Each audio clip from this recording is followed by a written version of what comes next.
화식전을 사랑하시는 시청자 여러분, 오늘은 시 한 수 더 살펴보겠습니다. 다산 정약용 선생이 전라남도 강진의 유배에 갔을 때 탐관 오리들이 얼마나 국민들을 고해를 빨아먹는지 그 현장을 보고 시를 지은 시가 있습니다. 여러분들도 잘 아시지만은 애절양이라는 시입니다. 양이란 것은 약물인데 남자의 성기를 말합니다. 자기의 성기를 자기 스스로 잘라버리고 그 부인이 자기 남편이 스스로 잘라버린 성기 토막을 들고 관청에 뛰어가서 울며 불며 하소연하지만은 정말 범강장다리 같은 그 문지기가 눈을 부릅뜨고 이 여인을 쫓아내버리는 그러한 그 상황입니다. 사마천도 국령을 당했지만은 이 사람은 자기 것을 자기 손으로 잘라버렸네요. 한번 읊어보겠습니다. 노전소부 곡성장하고 곡향현문 호궁창 부정불부 상가유 자고미문 남전량 구상 2호 아미조 3대 명첨제군보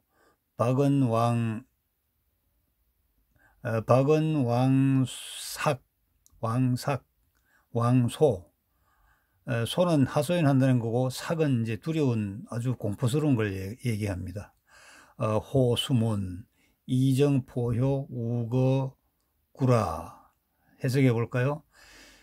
갈반마을의 젊은 나낙네 통곡소리 길어지고 관청 현문을 향해서 울다가 다시 하늘을 바라보고 또 울부짖네.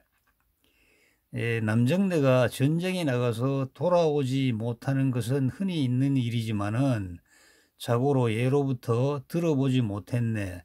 남자가 전량한다는 거, 남자가 자기의 약물, 자기의 성기를 자기 손으로 끊어버렸다는 얘기는 들어보지 못했네.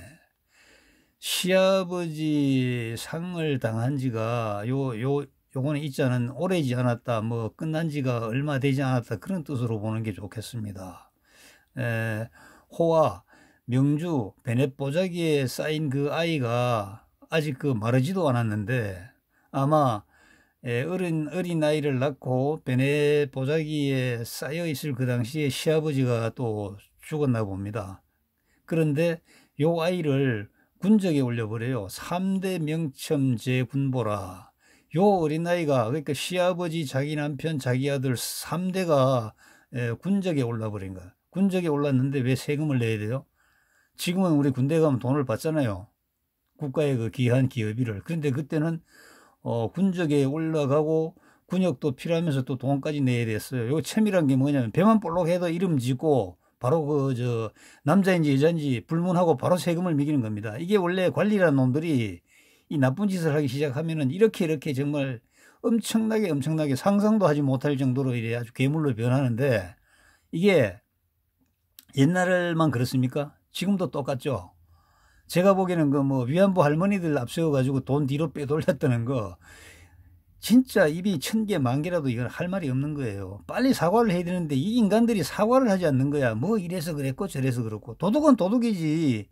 이래서 도둑질 했든 저래서 도둑질 했든 도둑은 도둑이고 훔친 건 훔친 거지. 아닙니까 여러분? 이 정치 논리에 이런 데 자꾸 빠지면 안 돼요. 우리가 정말 올바른 거 생각을 해야 되잖아요. 원래 인문학을 하는 학자들은요, 권력자들을 비판하는 거예요. 권력을 잡은 사람을 비판해야 돼요. 민주당을 옹호하고 통합단지 미통단지 그걸 비판하고 또 미통당을 옳다 그러고 민주당을 나쁘다 그러고 하는 게 아니고, 배운 사람들, 언론인들은 권력을 잡은 사람들을 질타를 해야 되는 거예요. 왜? 권력을 잡은 사람들이 나쁜 짓을 하면은 밑으로 내려갈수록 정말 괴물 도둑놈 판이 되기 때문에 밑에를 잡는 게 아니고, 빵 하나 훔쳐먹은 장발장을 종신형을 취하는 게 아니고, 이런 사회를 만든 저 위에 정치하는 저 인간들을 야단을 쳐야 되는 거죠. 제가 오늘 좀 흥분했네요. 그 다음에 이제 급히 가서 막 하소연하는데, 이 아낙네가 자기 그 남자의 잘라버린 약물을 들고 가서 하소연했다고 하는데, 그런데 그 문지기 범 같은 문지기가 말입니다. 아주 막 막아서서 막 으름장을 놓습니다. 그런데 이 엎친 데 덮친 격. 예. 그런데 참나 그 이적놈들, 이방놈들이 와가지고 마국간에서 이게 마국간 이게 이 조자인데 마국간에서 소를 끌고 가버리네. 막 으림장을 놓으면서 왜? 그 세금 안 냈으니까 군정에. 아니 세금 안 낸 이 사람이 잘못입니까? 아직 강보에 쌓인 어린아이를 장정들이 그 부담해야 되는 군역을 부담시킨 이 관리들이 나쁜 놈입니까? 이런 걸 읽을 때 그냥 그 학문으로 시로 이렇게 읽으면 안 됩니다. 정말 이 시대의 참상을 우리가 느끼면서 우리가 사는 이 시대, 그 다음에 앞으로 우리 자식들이 살아야 될 시대는 이런 세상이 절대로 오지 말아야 된다는데, 그렇게 이제 우리가 뜻을 모아야 되는데, 흔히들 얘기합니다. 요즘 이런 나라 어디 있냐고. 아니, 북한에 있잖아요, 북한요. 그럼 뭐, 아니, 눈으로 보면 알고, 귀로 들으면 아는데, 왜 굳이 뭐 장군님 하면서 그 개소리 하는 거예요? 정말 이 배운 놈들이 한심한 거예요. 배운 놈들이 이러니까 밑에 사람들은 뭣도 모르고 따라가는 거죠. 설마 잘 배운 사람들이 좋다 하는데, 뭐 우리 같은 뭐 사람들이 뭐 따질 거 뭐 있냐 이렇게 얘기합니다. 여러분 정의로우십니까? 여러분들이 정의롭다는 증거는요, 불의를 보고 한가하는 마음이 막 불일듯이 일어나야 여러분들이 정의로운 겁니다.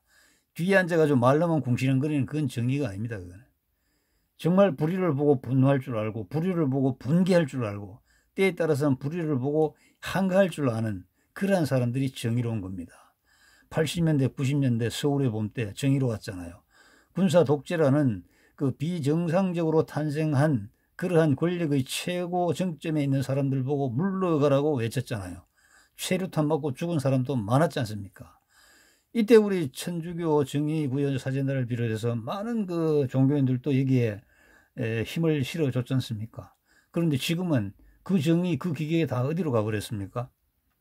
당신들의 숨겨놓은 목적을 위해서 정의를 내세우면서 정의로운 채 했던 그러한 그 가짜 정의자들 아닙니까? 아니라면 지금도 잘못된 부조리를 질타를 하고 잘못된 부정이 있다면 그게 한글을 해야 맞는 겁니다. 우리 편의 그 잘못은 잘못이 아니고 너놈들의 잘못은 잘못입니까? 예수님이 말씀하셨잖아요. 내 눈에 그 남의 눈에 들보는 보고 내 눈에 티끌은 보지 못하는 거, 그렇게 해서는 아니 되는 것이죠. 이 학자들, 배운 사람들이 가장 그 선두에 서서 권력을 가진 사람들을 야단쳐야 되는 거예요. 왜냐하면 권력을 가진 사람들이 잘못하면은 정말 세상은 이상하게 변하는 겁니다. 사실 무지렁이 백성들, 천민들 옛날 같으면 잘못을 저지른 데는 무슨 잘못을 저질렀겠어요. 기껏해야 나무고 훔쳐먹거나 남들이 농사지는 밭에 뭐 올라가서 배워서 그거 이제 훑어서 자기들 그 생계 유지하거나 죽지 않기 위해서 하는 그런 것밖에 더 있겠습니까? 아니면 뭐 담 넘어가서 도둑질을 하거나 이런 것 아니겠습니까? 이 시가 1803년에 진 시인데, 강진에 유배가 있던 그 우리 다산 정약용 선생이 어느 마을에서 사내 아이를 낳은 지가 사흘 만에 군적에 편입되고 군포를 내라고 그림장을 놓는데 군포가 어디 있어요? 못 내니까 이정들이 들이닥쳐서 소를 끌고 가는 만행을 저질렀는데, 이때 이 집 남자가 하는 얘기야. 내가 요놈 요거 때문에 이런 고뇌를 당한다면서 칼을 뽑아서 자신의 성기를 잘라버립니다. 그래서 피가 뚝뚝 떨어지는 남편의 성기를 손에 든 아내가 관청을 찾아가 울고불고 하소연하지만 문지기가 이제 들어가지 못하게 막아버린 사건을 두고 애절양이란 시를 지었습니다. 이게 목민심서 첨정편에 나오는 시인데요. 배가 불룩한 것만 보고도 이름을 짓고 여자를 남자로 바꾸며 심지어 절구공이와 강아지도 군적에 올려놓고 군포를 징수하는 군정의 참혹상을 기록하였는데, 이러한 역사는 자칫하면 반복되기가 쉽습니다. 왜냐하면 좋은 일보다 나쁜 일 하기가 쉽거든요. 재미있거든요. 남의 것을 뺏는 것 같이 스릴 있는 것은 정말 찾아보기 어렵습니다. 로버트 서튼 교수가 얘기했잖아요.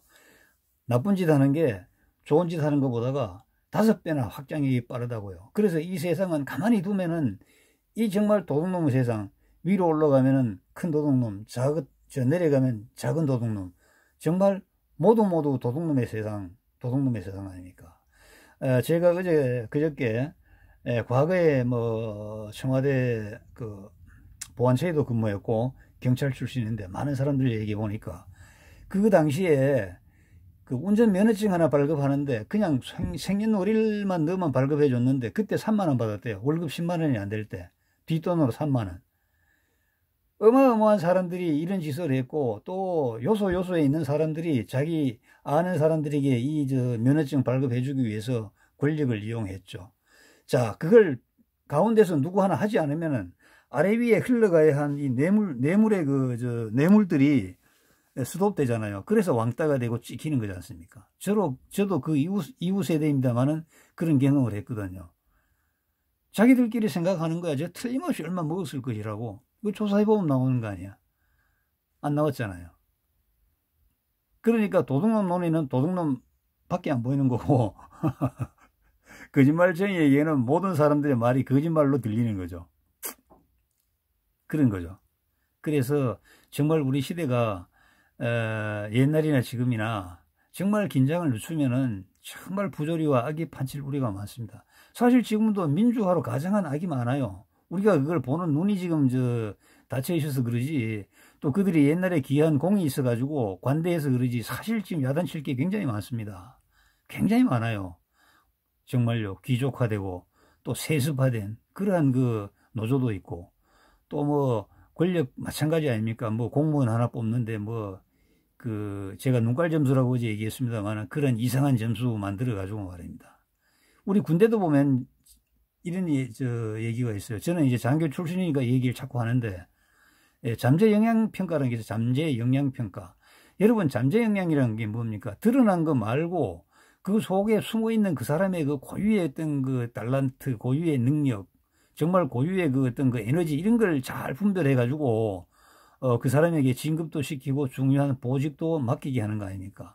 예를 들어 이순신 장군이 변방에 빌빌 돌던 그 말단 하위직 장수인데 6단계 파격적인 그 승진을 거쳐서 전라자수형의 그 전라자수사로 이렇게 파격적인 발탁을 했었고, 여기에 대한 기록은 잘 없습니다만 그로 인해서 임진왜란 때 남해를 돌아서 서해로 북상해서 한양으로 진격하려던 일본의 수군을 그 한산도 일대에서 완전히 원천봉쇄해서 그들의 공격 목표 자체를 흔들어 버리고 꺾어버렸잖아요. 그런 그 아주 일이 있었지 않습니까? 그거 보면 어떻게 보면 그 잠재 영향 평가를 정확하게 한 거거든요. 그리고 잠재 영향 평가가 정확했다는 것을 그 입증해 보인 거잖아요. 그런데 현재 우리는 어떠냐 하면은 잠재 영향 평가가 예를 들면 이거야. 육사 100점, 3사관학교 출신, 3사 70점, 아로테시 60점, 이런 식으로 줘놓은 거예요. 잠재 영향이 아니잖아요. 이거는요. 드러난 그 현시호까지 이렇게 차별을 하고 말입니다. 우리가 뭐 잘하기 좋으니 뭐니 하고 별 다는 건 그놈들이 더 달고, 이건 안 되는 거예요. 정말 있잖아요. 오래 가고 싶고 이 나라를 살리고 싶다면은 현재 권력을 가진 너희들이 좀 내놔라 이거야. 서울법대 출신들이 내놔야 되고 육군사관학교 출신들이 내놔야 되는 거야. 군이란 이 특수집단에서는 학력이 그렇게 필요 없는 겁니다. 전투력을 고양할 수 있으면은 그 사람이 무장인데, 우리 군대는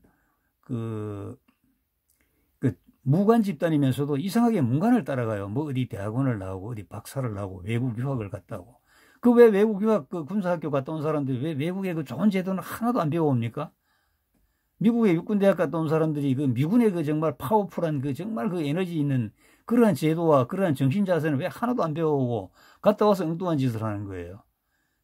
제가 오늘 좀 말이 늘어집니다만은 정말 이런 것들을 스스로 밑에 있는 사람들은 하려고 해도 할 수 있는 힘이 없어요. 그래서 결국은 모아져 가지고 많이 세력이 모이면은 이제 나라를 뒤엎는 그런 세력으로 등장하는 것밖에, 그것도 성공하면 좋습니다만 역사에 성공한 예가 있습니까? 다 난으로 끝나죠. 중국에는 홍건적 난, 우리나라는 홍경래 난, 동학난, 요즘 와서 이름 좋아서 혁명이라고 붙입니다만 그거 다 헛소리예요. 난이 혁명이 되나 혁명이 난이 되냐 뭡니까? 나라는 변한 게 하나도 없고요. 그래서 이제 이러한 것들을 막는 게 인문학이고, 인문학은 권력을 가진 사람들, 돈을 가진 사람들을 야단치는 게 이제 인문학이면서, 그것이 야단만 치는 게 끝나는 것이 아니고, 그러면 여러분들은 어떻게 해야 되느냐, 해결책을 제시해야 되는데, 제가 강의하는 이 화식적 강의는 돈 타령만 하지 말고 돈 있는 사람 욕만 하지 말고 스스로 돈을 벌어가지고 떵떵하게 살 수 있는 그런 원리가 있다. 그것을 알자는 것인데 여러분도 관심이 없지 않습니까? 지금 여기 상당히 많은 분들이 이게 이제 시청을 하시고 구독을 눌러주시는데 그분들에게는 감사드리면서 반드시 여러분들이 아니면 여러분 반드시 후대에 이런 원리가 잘 적용되어서 경제적으로만큼은 정말 궁핍을 면하고 정말 여유롭게 살 수 있으리라고 저는 확신을 합니다. 요즘 제가 다른 방송에서 뭐 노인 일자리 합니다만은 솔직히 제가 어제 어떤 그 회장님을 만나니까 젊을 때 뭐하고 노인 돼서 돈 타령해. 맞는 얘기예요. 젊을 때는 뭐하고 우리가 국민소득 100달러에서 3만 달러가 되는 그 과정에 살았던 그분들이 지금 가난한 이유가 뭐예요? 정책이 잘못된 것도 있습니다만 본인의 잘못이 더 커요. 돈을 어떻게 불리고 지키고 모으고 불리고 지키고 모으고 지키고 불리고 이 원리를 몰랐던 것이에요. 좀 벌리면은 기분 내버리고 또 돈이 불어나는 그 현장들이 무지무지 많은데 첫째 이제 지식이 없기 때문에 그것을 보는 이제 시야가 가려져 있고 여러 가지 문제가 있습니다만은 적어도 이 화식정 강의는 우리 시청자 여러분들께서 경제 문제 하나만큼은 완전히 해결할 수 있는 그러한 지혜가 습득이 될 수 있다는 확신을 제가 가지고 있습니다. 그래서 여러분들 계속 좀 들어와서 구독해 주시고 또 다른 많은 분들에게도 좀 이렇게 함께 구독해 주시고 또 함께 공감하시는 그러한 그 기회가 됐으면 참 좋겠습니다. 감사합니다. 오늘도 여러분들 가정에 행복이 깃드시기를 정말 진심으로 기도드립니다. 감사합니다.